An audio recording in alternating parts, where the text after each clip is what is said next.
Welcome back, guys. My name's Alex. That's Eileen. And you guys are watching and listening to Straight to the Chicane podcast. And today we're back. It's the British GP. It is just after the 4th of July here in the United States. Fitting to have a British Grand Prix race in the weekend of 4th of July. Yes. It was an amazing race. It had every single element. I think it was the best race of the season. What about you? It always is. I feel like the British GP is always one of our favorites. So I'm like, we always have high expectations, and it definitely delivered. I think it delivered for everybody. It was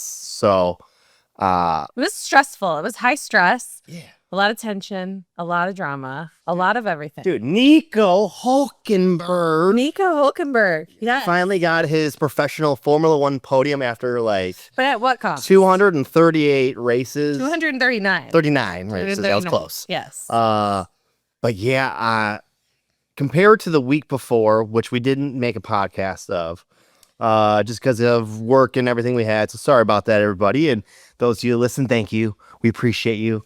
Don't forget to like, subscribe, whatever it is you do if you guys listen to us.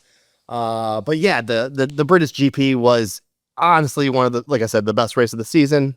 It's funny you say that because we missed the Austrian GP, but a lot of people were like really thrilled with it. They thought it was super exciting. And maybe some people can school me, but I was really bored. But if you are comparing apples to apples, my God, yes, this weekend definitely delivered. Yeah. Another thing we can talk about before we get in, we got to go see Formula One, right? The movie. We did see the movie, yes, Yeah. yes. I'd like to get your take on that. What you thought? I've really enjoyed it, honestly. Listen, I went into it not like needing to prove that I'm a Formula One fan. Sure. So I know it's Hollywood, but I think they did a very good job. Like, yes, were there some moments that were, you know, a little bit either cringe or what, or, oh, you know, that wouldn't have happened or whatever. Yes, but I felt like the storyline was good, and I feel like they did a really good job. Like, it was a good story. Of course, it's getting a lot of talk about the whole romance piece, but I think you needed a little bit of that. And yeah, I mean, it was a good, heartwarming story. I think you said a lot of good things. I enjoyed it as well. But I am the kind of person that enjoys movies as a somewhat of a filmmaker myself. I do enjoy those good quality movies. It's a Jerry Bruckheimer movie. It's a director. It's a Hans Zimmer movie. It's a Hans Zimmer movie. So you already know you're going to get a really good score, a really thoughtful score.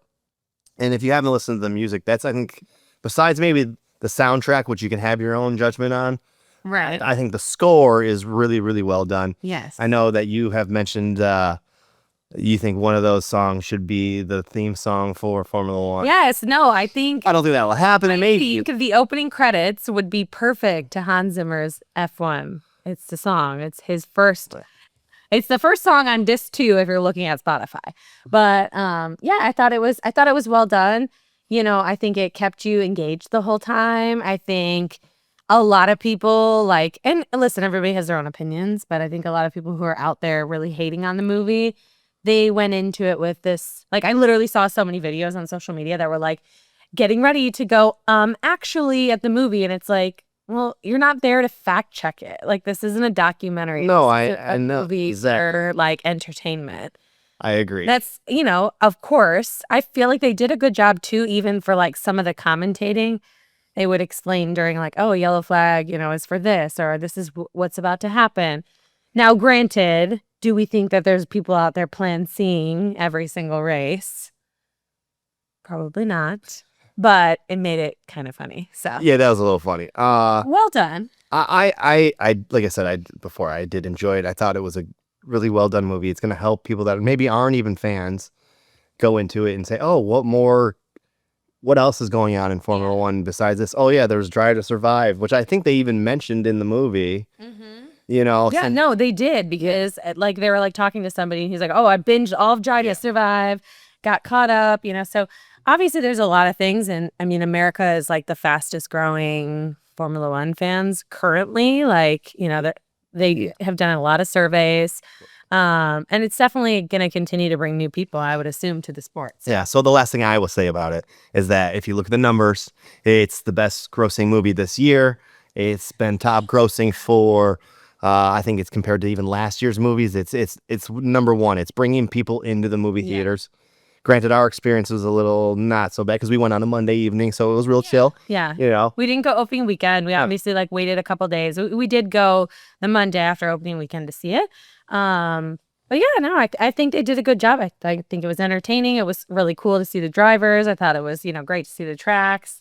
Obviously, it's cool that the actors are actually driving, so there's... well, that's what you're gonna get with that Jerry Bruckheimer, Josh. I always forget the director's name, but he also did Kaczynski. Thank you. He did he did Top Gun Maverick, which is everybody loved. So you're gonna get that storyline because even in Top Gun Maverick, you still got the little storyline, the love, right? Of course. And I think you have to play with that. And honestly, they did it real subtly in this movie. They did, yeah. And I think maybe they probably pulled back some stuff.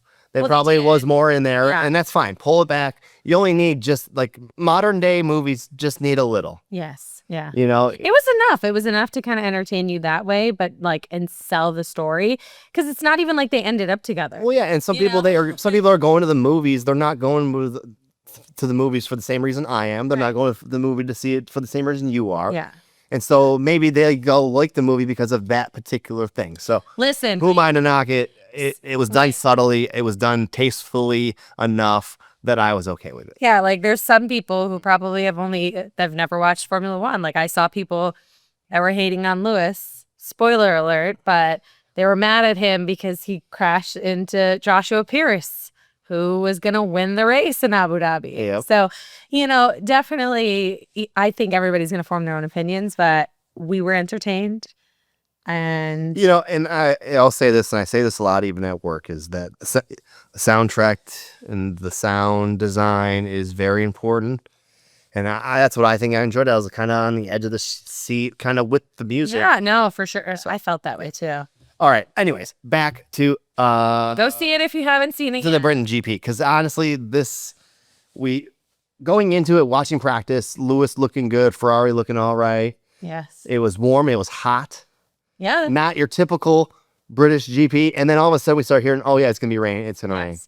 We did hear that it was potentially going to rain for qualifying and that it was going to potentially rain for Sunday. So we knew there was going to be a little bit of Friday was mix. hot and warm and sunny. It was higher than normal temperatures. What I will say is that definitely during practice, it didn't feel like McLaren was like running away with it.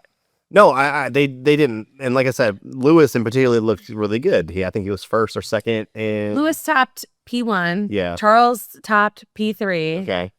So like there was a good mix. Ferrari was looking good. And I think P3, obviously we had a couple of red flags. So every time Lewis was like on a fastest lap, he wasn't able to put it in. So didn't have a true reflection, but he was feeling better with the car.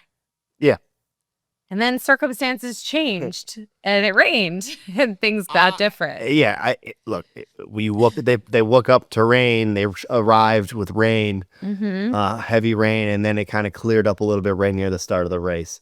And it was kind of like, all right, all things are off the table here. Yes. Qualifying is qualifying, and it is what it is. And that's what I think I like about particularly, the Britain GP. Is that it's a really good course. There's always good action. There's a lot of overtaking. He loves it. Yeah. It's the tracks. It's the first one, and it started in 1950. It was the first track, first race. So, I mean, it's got so much lineage. Like I said, I think they're going to say it's going to be on the Formula One's calendar for forever. Yes. Well, it has the potential to be on there for forever. So let's talk about qualifying, though, before we really talk about the race. So with that being said, I feel like Ferrari, I feel like we just have to talk about Ferrari. So Lewis barely made it out of Q1. Like, I think we were on the edge of our seats. Like, we were like, what is happening? Because I think going into the British GP, there's a lot of, number one, there's a lot around Lewis because he's won it 9 times. And so far he has that. That's a record. Yep. 9 times, most wins at any circuit ever. And obviously he's been on the podium for 11 consecutive years. And so he hasn't been on the podium yet this year. Going into this weekend, there's a lot of talk about it. What's going to happen? Is the streak going to be broken? Which, at this point we know that it has been. Yep. So I think just a lot of hype around it. Is Lando going to win his first, home Grand Prix? Like, there's a lot. And so we're sitting, thinking, oh God, Ferrari's looking good. They're having a great weekend. We come into qualifying. Charles just scrapes through, and Lewis is literally on the bubble to go out and doesn't have enough fuel in his car. Yeah, I didn't like craziness that Ferrari, I guess, underfueled, because that was the memes that were going around. Yes. Like super underfueled, like time on the board. Lewis radios in, hey man, we got time left. Yeah. Can I go for another round, another lap? And they're like, no, you need to come in. We don't have enough. Well, why? There's time. And he doesn't even know. And they're like, no gas. Yeah, you no gas in it. Well, there's not a little tachometer telling you what your gas gauge is, you know? Of course. But that, I was like, if he seriously doesn't make it out of Q1, like if he got knocked out, I was going to lose my mind. Yeah, I was not looking forward to that. And it did look a little tricky. And it looked a little scary. It looked a little crazy, in my opinion. Yeah. Who sends their cars out like that? So that was stressful. Then we get into Q2, and guess who tops Q2? Lewis. Yeah.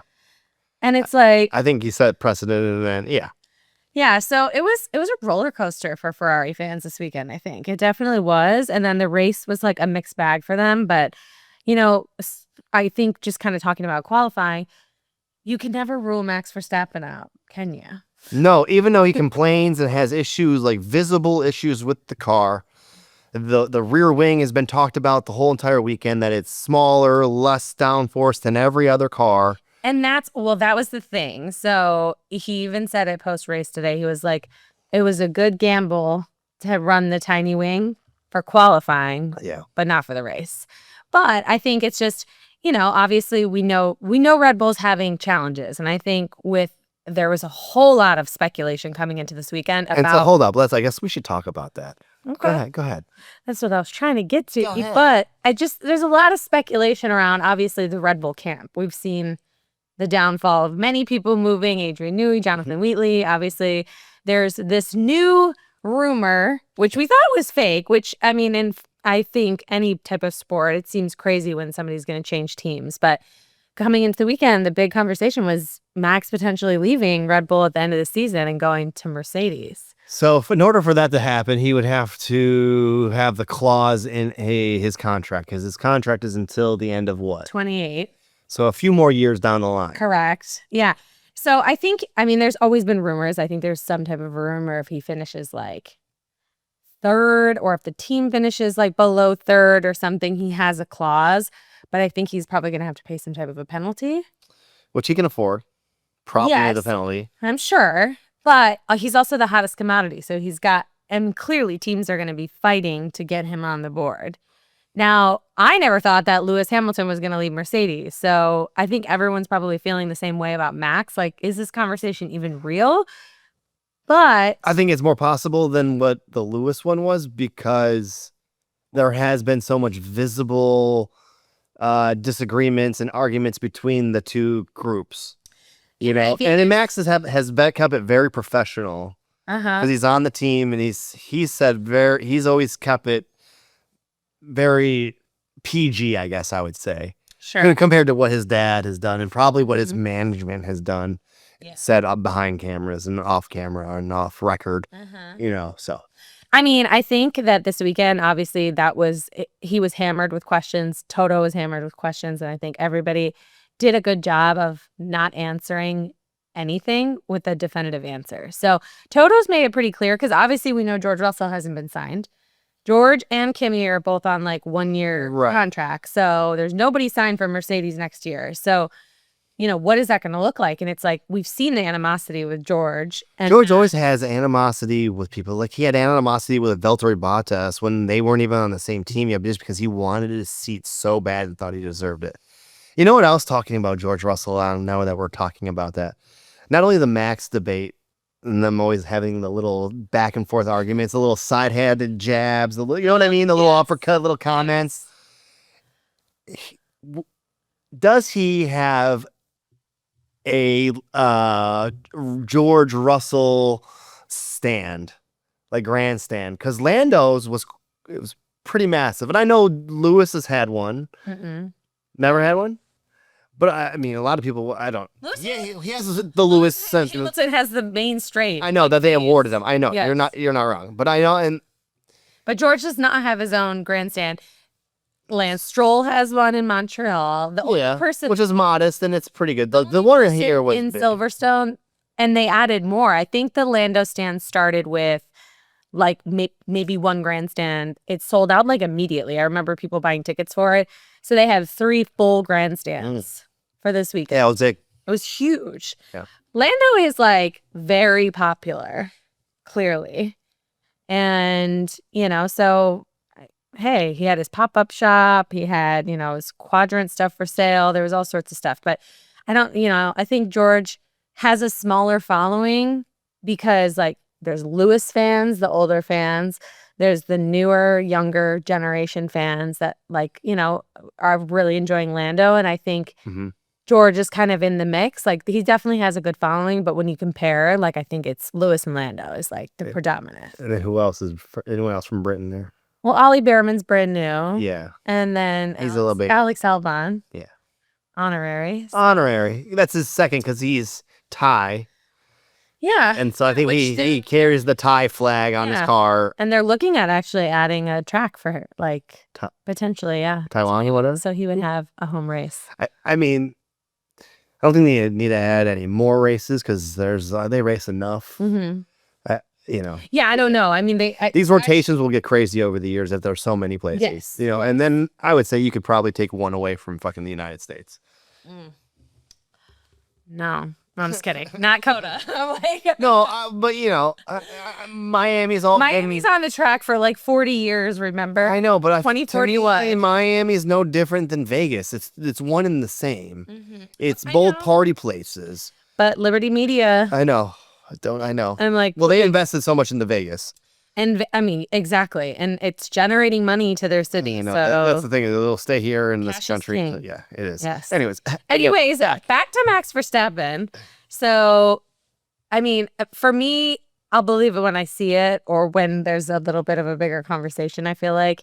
But another tough week for like Max just not being happy with the car. But to your point, I feel like Max every weekend is like, this car is undrivable. Oh, yeah. It's literally a dumpster fire. And then he's like, hang on a second. Let me put this bitch on pole. But I mean, clearly it's not great because Yuki is struggling in the car. Well, Max is struggling in the car. Yeah, visibly struggling. Yes. So, but still, again, to what you just said is he pretty much spun out immediately after the restart and put him back, I don't know, 6, 7 spots. Yeah, he was like literally out of the points, or right on the bubble. Like, he went out pretty far back, right? Yes. Yeah, I think he was like 11th. Well, it was at the restart, so everybody was right there. And yet managed to come and crawl back to 5th with a car that clearly had issues, but the rain equalizes a lot of things. It kind of levels the playing field of the car's capabilities because you're not pushing the car completely until the dry line started showing up at the end. Yeah. But then you hear some of the drivers and talk about it. I mean, if you're not on the dry line and keeping the tires warming up and warm, if you just go off, you're gonna go off. And we saw some lot of spins. And almost all the rookies. Almost all the rookies, yes. So this is was second race this season that Ollie Behrman was the only rookie to survive. Yeah. So Australia obviously was a rain race, and then here. So, and Ollie actually had a pretty good weekend. Good qualified P8. He got hit though. But he got hit by he hit his own teammate. Yeah, they both spun together. They spun together, yes. But he got the 10th place grid penalty because he crashed in the pit lane under a red flag or something. So. That sucked, but he actually had a good race. He was almost going to overtake George at the end, which is crazy. A Haas overtaking a freaking He was Mercedes. making an attempt. Yep, I remember. Yeah, he took a look. Yeah, and that was for the final points position. Yeah. So it's like, but still, all the rookies were out, which some of them, was it their fault? Was it not their fault? Kimi Antonelli, another bad luck, getting hit by Hadjar. Yeah, Hadjar during a really rough time near the back of the field with the amount of rain and water. It was at some points it was difficult. So let me ask you, because you heard the commentary, they wouldn't have done this in IndyCar or NASCAR or anything else. It would have been red flagged and chilling. I mean, there was talk of possibly red flagging because they were really close to hydroplaning, and then when they got close to hydroplaning, they yellow flagged it and brought out the safety car. Yes. So, which is like the big controversy because what happened was obviously we started, it had rained, it was raining in the morning. Everybody was starting on inters. The formation lap was under a safety car, which everyone was like, yeah, oh yeah. So this beginning of the race, you're right. So yes. which was kind of odd because it was dry and like we've seen past seasons where it's way wetter and they do But it. they're trying to decide, is the track good enough? Is it not? And it also, of course, I don't know, they could have figured it out on their own too. But it brought back the question of, do they pit immediately and put slicks on after they get that assessment of the first lap? So we did not have a Hungary 2021. So those of you who don't know, Hungary 2021, during a restart. It rained, downpoured, and everybody was all on intermediates, but it was drying out fast because the sun was out. Hungary 2021 was chaos. Remember, Valtteri Bottas went bowling. It was, but we got to keep it simple. Yes. Anyway, so Lewis was on. They were all coming back around for a restart, a starting restart. And on the formation lap of that, or the reconnaissance lap, as they want to call it, because it's not really a formation lap anymore, it's a reconnaissance lap. Everybody except for Lewis peeled in for slicks. Slicks. Thank you. Yes. So yeah. Yes. Anyway, except for him, and so he was the only one to restart the race, which was pretty much never seen before. One car at a restart. Correct. So we were like, okay, oh my God, it's about to be the same totally thing. could have happened. And you heard drivers debating it, team debating it. Oscar was like, it's still too wet in the last corners, so we had, I think a few drivers, Charles, George, they came in because Lewis was there by himself, in that little mix on the third row. And then there was a few people further down that obviously got onto slicks. But what ended up happening is we had a safety car immediately. It was definitely too wet, so they were struggling. Then we had another safety car, and then it started raining heavily. And then we got the safety car. You're going to see rain coming around lap 10 to 14. Yes, and it was so chaotic. I literally couldn't keep up with everything that was happening at the beginning, who was crashing out. But we did get the safety car that was going to basically just drive with them to see if they could get some of the water off the track. Which was a good thing to do. And honestly, I think that's a reason number 2 why I think I like Formula One more than some of the American motorsports. Nothing against the American motorsports, but the fact that they decided to keep the cars out to dry the track instead of putting everybody in there, bringing out the trucks with the big little wind machines and doing it like that. Well, yeah, it's true outdoor road racing, Grand Prix style racing. The elements are the elements. Granted, if it's too much rain that the cars are hydroplaning, that's dangerous as all hell. There's nothing you can do because their cars are only that high off the ground. Right. Yeah, but I think the drivers on the slicks during this time with the safety car were not. They were definitely at a disadvantage. Definitely at a disadvantage. They're we wasted, there was a few people. We wasted 10, 15 laps, Because it was, after a few laps, it was drying out. And then they were 5 seconds a lap faster. But then it was then it's okay. Do you think those teams didn't have a good weather, meteorologist? No, I think that if it would have worked out for them, they would have been the heroes. But look who was a hero. Nico. Yes, I know, but he didn't go on to slicks. He waited and then went to intermediates again early. Yes. Before he was one of the first ones people were kind of going to slicks, he waited and then went to the intermediates. Mm-hmm. Yeah. And went out, was one of the first ones to switch over. Well, he waited and waited and waited. And I mean, then obviously there was a few people who it worked out for them to climb up. Yeah. I think Lance Stroll got it right too. He did. He went to inters.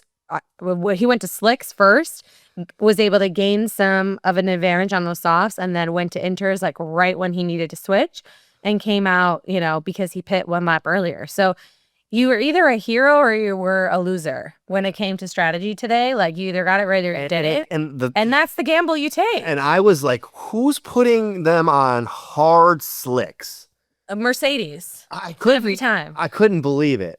That's the worst. I understand they were trying to go long, but then no weatherologist. Yeah. And you know what? I think that's why Stroll did so good. And even Formula One or TV, Weatherologist, that's what they were. weatherologist, sure.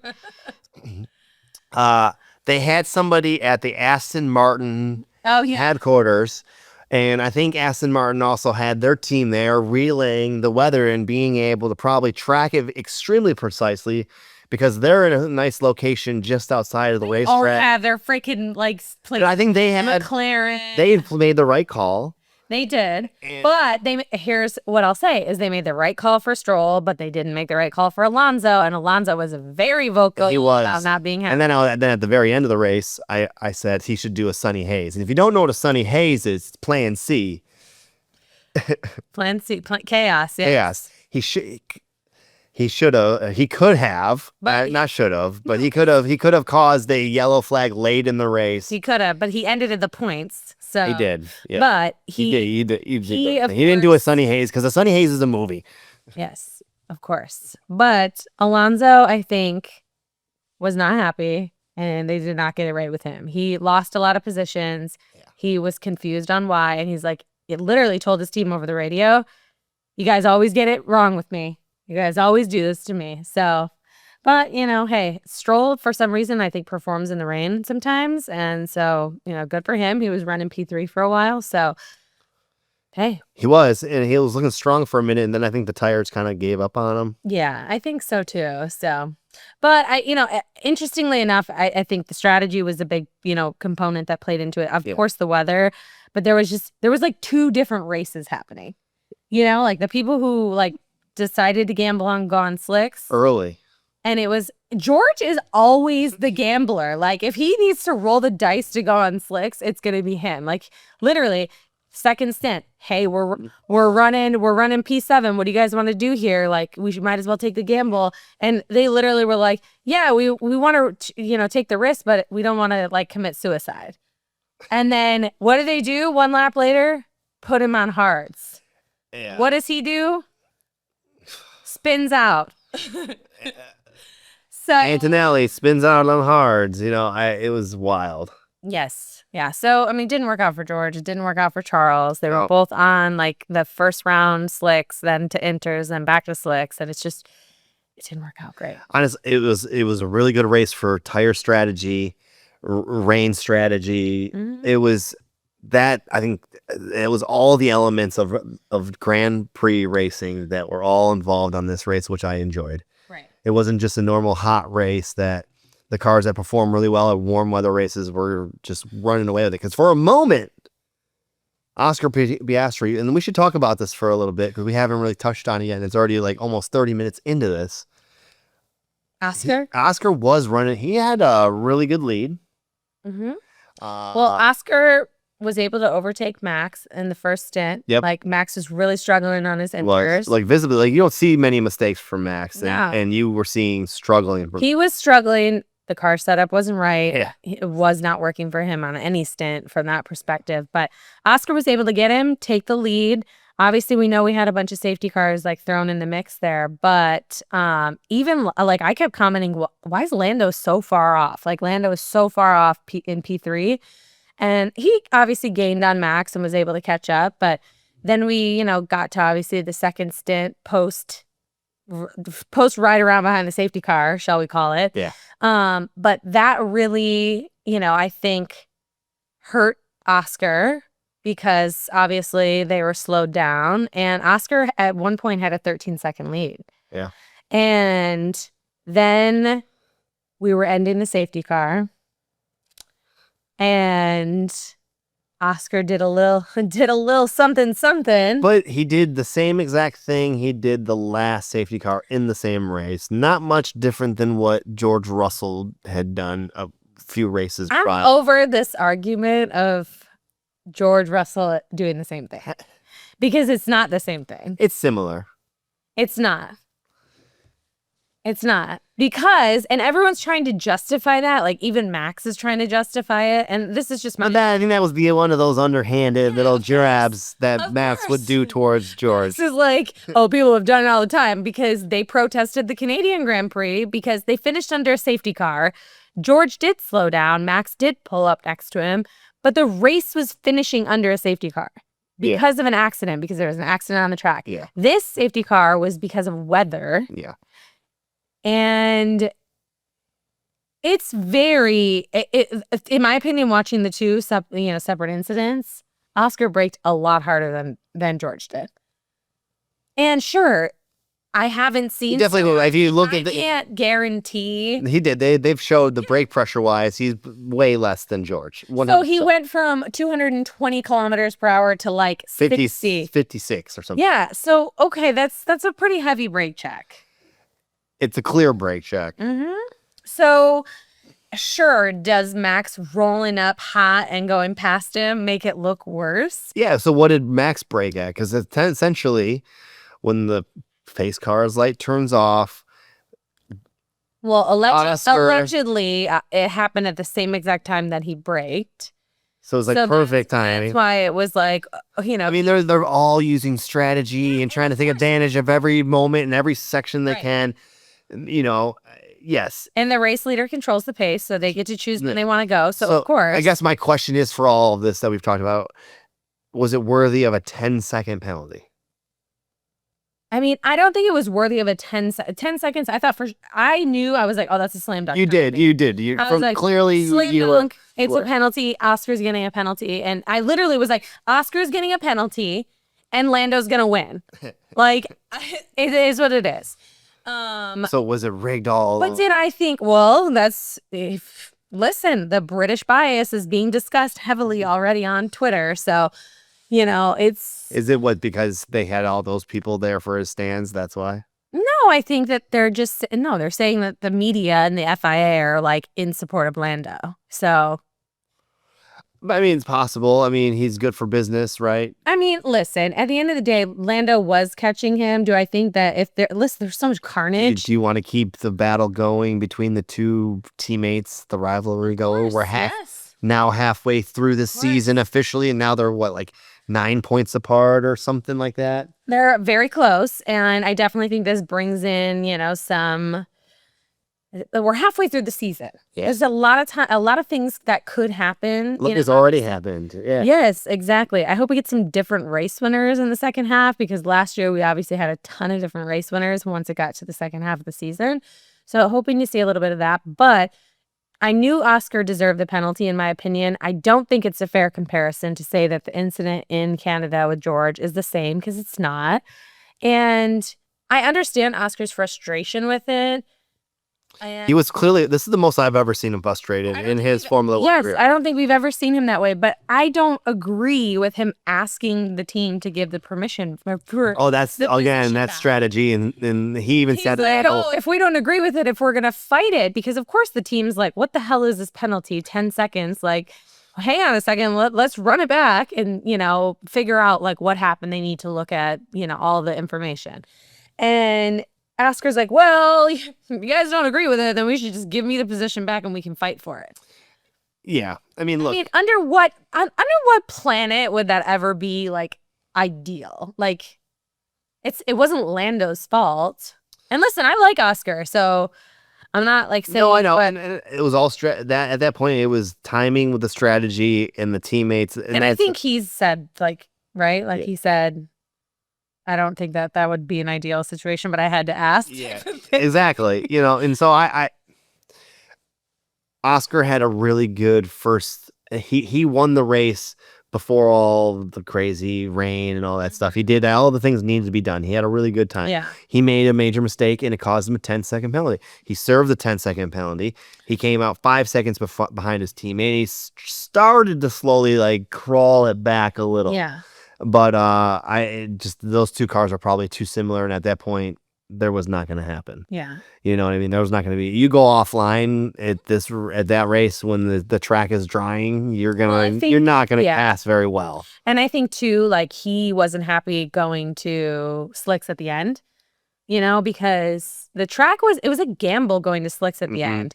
And I think that you were like, oh, it's all too early for everybody, but everybody came in. Well, Lewis came in, and everyone was like right behind him. Yeah, everyone was right behind him, and Nico stayed out one more lap, and that's why I feel like he had the advantage.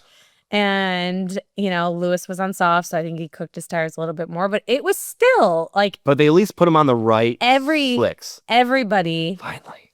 coming on slicks was struggling a little bit. Like They did. Everyone was close. Oscar, he lost it a little bit and he lost that time. Lewis a couple times lost it. I mean, there was issue. There was people going off.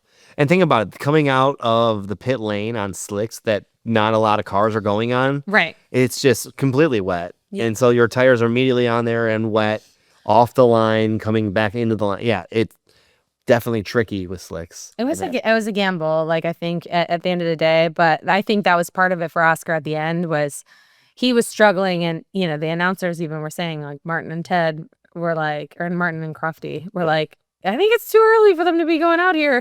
McLaren's got a 30-second advantage. Like, why don't they just stay on their inters and just deal with it? There was that debate because they were starting to get down in like laps. I think there was like 12 or 14 laps left. And they're like, well, they probably could. I mean, they definitely could have. So. We've seen it before where Lewis turned them into slicks. Mm-hmm. I think Ocon has a race like that. Yeah. I mean, but it was very good race, very good strategies. Teams like Aston Martin and them and Sauber being up there. Kick Sauber hasn't been on the podium since 2009, I think. 2012. 12. Oh yeah, 12. Japan. Yeah, that's a long time. Yeah, that's crazy. And they've outscored Red Bull for like the last 4 race weekends. Nico has scored more points in the last 4 races than Max Verstappen. It just shows Max did get punted out last race, though, so we'll give him that. Yeah. That wasn't necessarily his fault. Yes. Yeah. Crazy. Another thing I want to talk about is the grid walk at the beginning of the race. Honestly, I think there was so many stars and celebrities. It was packed with a lot of people were there this week. It's a really good race to go to. Even one of your friends that you have was there. Mm-hmm. A lot of people I feel like from the States. Listen, we've talked about it. We want to go to Silverstone too because it's one of those easy ones to go to. It's such an epic track. There was 500,000 people there over the weekend. So it was definitely like a huge weekend. But also I did see a lot of the celebrities were at. So Lewis has his own like not like paddock club, but like club that's at select tracks. This is the first race. Mm-hmm. And most of them, like Tom Holland, like they're all there. Yes, Olivia Wilde, like all of those like it was very nice seeing a lot of those ones, and there was a lot of them like even like really like Oscar winning celebrities that were in the back, like sitting with the headphones on. Like those are they're fans. They're fans. Yes. And I would say they probably watch Formula One regularly. Mm-hmm. Some that aren't, and sometimes when they're in America, you see the ones that are on the grid and they're not really fans, So you see like people like Tom Holland, like you've said, and he's definitely a fan. He goes to multiple races. We saw Gordon Ramsay, but he's also probably working He's probably doing a chef thing, but yeah, no, a ton of people. Vin Diesel. Yeah, a lot of actual fans go to this race, and I think it is on our bucket list to do. Yes. Damson Idris. I guess would you go there and would you caravan, as they would say?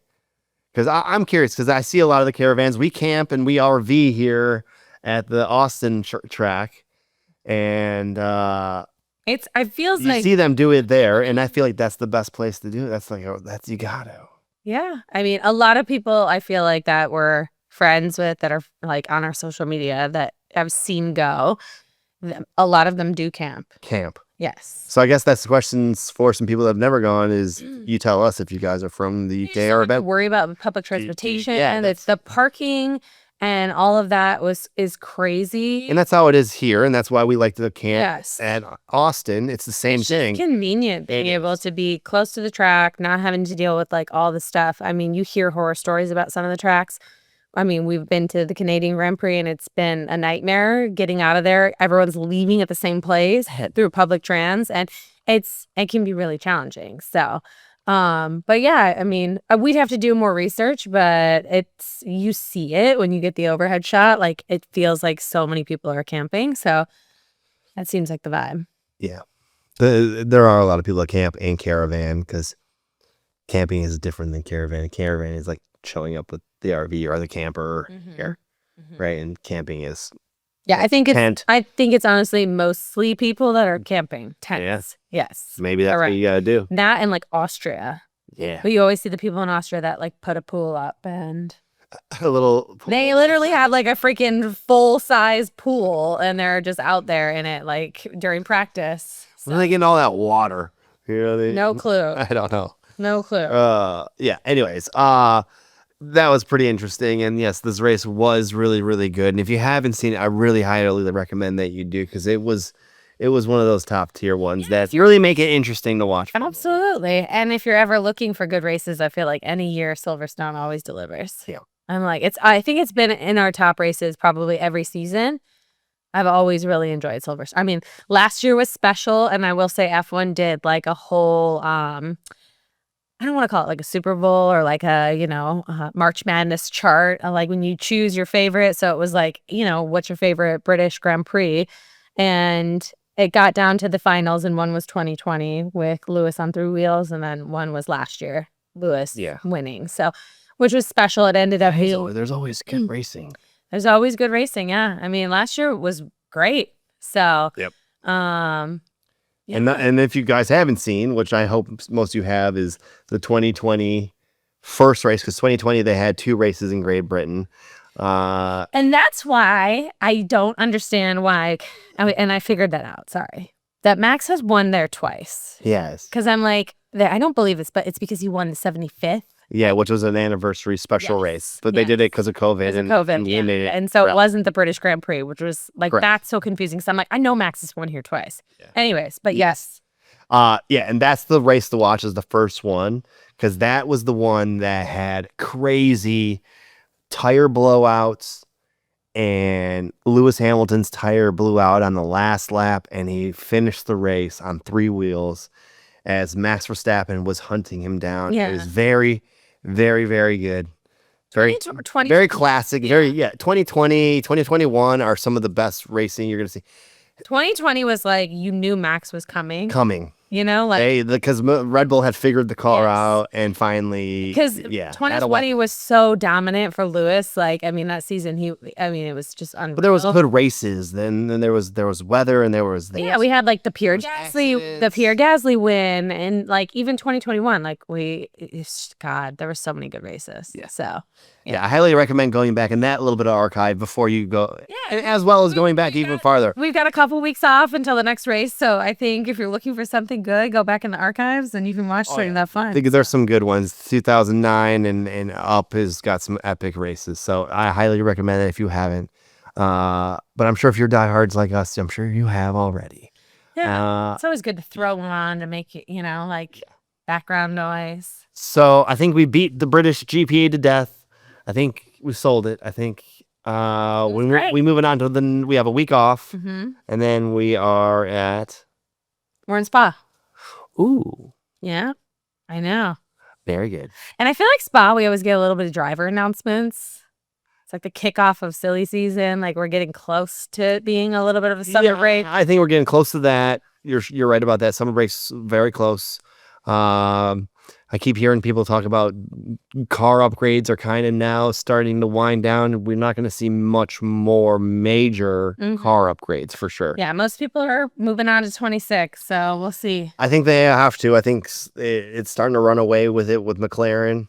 McLaren's like 200 points ahead. Yeah, so I think there's enough space that some teams are in a little bit of a battle, but they're kind of figure, or I'm already here until you get like Sauber with a huge point boost here, which really helps, But yeah, I think Spa is always good. It's always good racing. Everybody loves Spa. It's a beautiful track. And it's going on rotation, so that's what's crazy. I don't know. You love Spa. I do, because it's kind of like if there's weather, and granted it was not last year, but the year before it was just 5-lap parade or whatever, because that was 2021. So it was more than that. Oh my God. Time flies. 2021 when we sat in front of the TV for 4 hours for watching flights. Yeah. And then they got the high and that can be an issue because of where it's located, But man, it is really good racing. There's so much history there, so it's just feels strange for a track like that to not be on there full time. So yeah, we've got 12 races or sprints left of the season. So everybody that was like ruling Lando out, like He is now what, 8, 9? he's now 8 points, but also like I still wouldn't rule out Max. Like Max is like, well, I agree. Red Bull's clearly not in the championship fight. For the constructors, no. Write them off, but I think But they're like 3rd or 4th. anything can happen with Max, and I think there's still like George could still potentially be in the mix. So we've seen crazier stuff in seasons with back half. I mean, considering last year, like McLaren was on the back foot going into the second half of the season, and look what happened. So let's not write anybody off. Yeah. The thing about Mercedes is their car is very weather temperatured, and it performs well in certain temperatures compared to warmer temperatures.